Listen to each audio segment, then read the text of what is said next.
Assalamualaikum warahmatullahi wabarakatuh. Perkenalkan, nama saya Sulis Ismawati dari kelas MN22N dengan NIM 202200803312. Di sini saya akan sedikit mengulas materi dari mata kuliah Akuntansi Manajemen tentang akuntansi manajemen lingkungan. Nah, akuntansi manajemen lingkungan merupakan disiplin ilmu yang mempelajari bagaimana organisasi dapat mengelola dan mengukur dampak lingkungan dari kegiatan bisnisnya. Hal ini penting untuk menjaga keberlanjutan alam dan lingkungan hidup. Definisi dan ruang lingkup akuntansi manajemen lingkungan. Nah, akuntansi manajemen lingkungan mencakup pengidentifikasian, pengukuran, penganalisaan, dan pelaporan dampak lingkungan dari aktivitas organisasi. Hal ini membantu perusahaan membuat keputusan yang mempertimbangkan faktor lingkungan. Peran akuntansi manajemen lingkungan dalam pengambilan keputusan. Nah, yang pertama yaitu sebagai pengambilan keputusan yang strategis. Nah, ini membantu perusahaan mengembangkan strategi bisnis yang ramah lingkungan. Yang kedua, penganggaran lingkungan.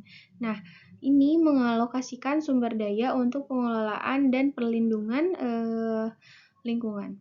Yang ketiga, sebagai evaluasi kinerja, yaitu mengukur dan menilai dampak lingkungan dari operasi bisnis. Biaya lingkungan dan klasifikasinya. Nah, yang pertama ada biaya pencegahan, yaitu untuk mencegah atau mengurangi dampak negatif terhadap lingkungan. Yang kedua ada biaya deteksi, yaitu untuk mengidentifikasi dan memantau dampak lingkungan. Yang ketiga ada biaya kegagalan internal, yaitu untuk menangani dampak lingkungan yang terjadi di dalam organisasi. Metode pengukuran biaya lingkungan. Yang pertama ada identifikasi biaya, yaitu menentukan biaya-biaya yang terkait dengan pengelolaan lingkungan. Yang kedua ada pengalokasian biaya, yaitu mengalokasikan biaya lingkungan ke aktivitas atau produk yang sesuai. Yang ketiga ada analisis biaya, yaitu menganalisis biaya lingkungan untuk pengambilan keputusan. Pelaporan dan pengungkapan informasi lingkungan. Yang pertama ada pelaporan keberlanjutan, yaitu sebagai mengkomunikasikan komitmen dan kinerja perusahaan dalam aspek lingkungan, sosial, dan juga tata kelola. Yang kedua ada pengungkapan sukarela, yaitu perusahaan dapat secara sukarela mengungkapkan informasi lingkungan melalui media seperti halnya website atau laporan tahunan. Yang ketiga ada kepatuhan regulasi, yaitu perusahaan wajib mematuhi peraturan terkait pengungkapan informasi lingkungan. Implementasi akuntansi manajemen lingkungan di perusahaan. Yang pertama ada identifikasi pada aspek lingkungan, yaitu menganalisis aktivitas bisnis yang berdampak pada lingkungan.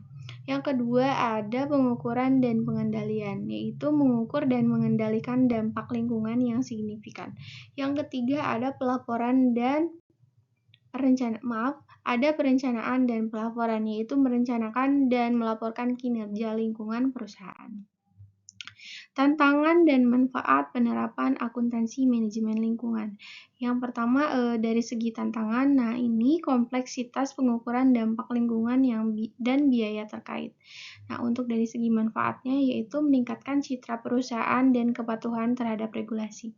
Nah, dari segi keunggulan kompetitifnya yaitu memungkinkan perusahaan mengembangkan produk dan proses yang lebih ramah lingkungan. Nah, mungkin hanya itu sedikit pemaparan dari saya. Saya memohon maaf bila ada kesalahan dalam penyampaiannya. Terima kasih. Wassalamualaikum warahmatullahi wabarakatuh.